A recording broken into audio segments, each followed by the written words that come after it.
कोकणातील लोकप्रिय चॅनल माय कोकणवर पहा धुमस चक्री लोकसभेची।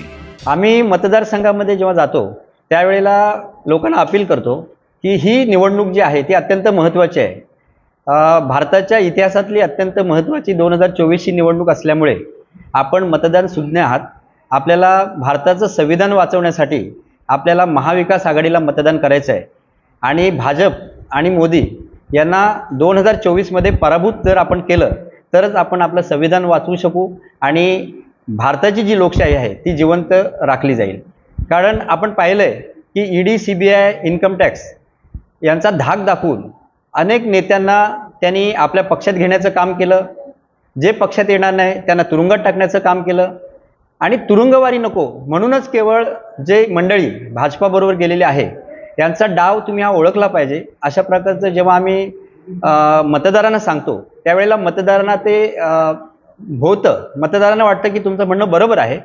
कारण भाजपाने लोकशाहीला धरून आजपर्यंत राजकारण केलेलं नाही।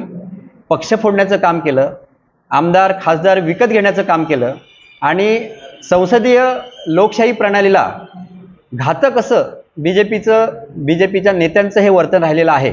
त्याच्यामुळे 2024 मध्ये काही करून भाजपाला सत्तेपासून रोखायचं आहे हा मतदारांनी चंग बांधलेला आहे। हे बघा, संविधान हे बाबासाहेब आंबेडकरांनी लिहिताना सांगितलं होतं की संविधान जरी किती चांगलं असेल तरी ते लागू करणारे लोक जर चांगले असतील तर त्या संविधानाला चांगलं म्हणता येईल। आज आपण पाहिलं असेल की संविधानाच्या माध्यमातून मतं घेऊन यांनी सरकार स्थापन केलं। मोदींनी संसदेमध्ये सुरुवातीला जाताना पायऱ्यावर डोकं ठेवलं आणि त्याच्यानंतर संविधानाच्या विरोधात यांनी काम केलं। कारण ज्या सरकारी संस्था आहेत, ईडी असेल, इन्कम टॅक्स असेल, सीबीआय असेल, यांनी सत्तेसाठी वापर केला। इवन निवडणूक आयुक्तांना सुद्धा यांनी आपलं हस्तक बनवलं आणि भाजपाच्या फेवरमध्ये काम करण्याचं काम केलं। आपण पाहिलं असेल की आमची शिवसेना जी स्वर्गीय बाळासाहेब ठाकरे यांनी स्थापन केली, बाळासाहेब ठाकरे यांनी शिवसेना पक्ष हा वाढवला, त्या शिवसेनेला चोरण्याचं काम, फोडण्याचं काम हे भाजपावाल्यांनी केलेलं आहे।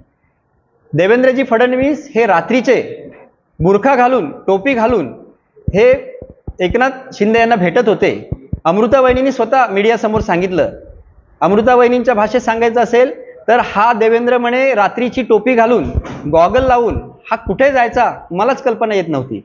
आणि ज्या वेळेला एकनाथ शिंदे म्हणाले की आम्ही रात्रीच्या बैठका घेत होतो त्यावेळेला मला कळालं की हा त्याच कामासाठी जात होता। म्हणजे रात्रीच्या काळोखामध्ये कृष्णकृत्य करायची, पक्ष फोडायचे आणि जे मूळ पक्ष आहेत, जे मूळ नेते आहेत, माननीय उद्धवजी यांच्या पाठीत खंजीर खुपसण्याचं या लोकांनी काम केलं आणि पक्ष फोडला। त्याच पद्धतीनं राष्ट्रवादी सुद्धा आदरणीय शरदचंद्रजी पवार यांचा पक्ष सुद्धा फोडण्याचं काम हे भाजपवाल्यांनी केलं आणि हे संविधानाची पायमल्लीच आहे। संविधानाप्रमाणे जर यांना सत्ता स्थापन करायची असेल तर त्यांनी काम केलं पाहिजे होतं, आपला अजेंडा राबवला पाहिजे होता। दुसऱ्यांचे पक्ष फोडण्याची आवश्यकता नव्हती, दुसऱ्यांचे पक्ष चोरण्याची आवश्यकता नव्हती, दुसऱ्यांचे निवडणूक चिन्ह चोरण्याची आवश्यकता नव्हती।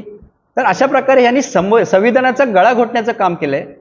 म्हणूनच आम्हाला असं वाटतंय की जसं भाजपाचे नेते, भाजपाचे खासदार खुलेआम म्हणतायत की आम्ही संविधान बदलणार, याच्यासाठी आम्हाला 400 पार आहे, 400 पार आकडा हवा आहे, याचा अर्थ ते संविधान बदलू शकतात असा एक अंदाज आहे। आणि त्याच्यामुळे आम्ही लोकांना सांगतोय की भाजपा सत्तेत आली तर संविधान बदलणार। लोकसभा निवडणूक 2024 साठी रत्नागिरी सिंधुदुर्ग लोकसभा मतदारसंघाचे महाविकास आघाडीचे अधिकृत उमेदवार संयमी, सुसंस्कृत, निष्ठावंत, लोकप्रिय विनायक भाऊराव राऊत यांना मशाल निशाणी समोरील बटन दाबून प्रचंड मतांनी विजयी करा। आपलं मत मशालीला, कोकणच्या विकासाला।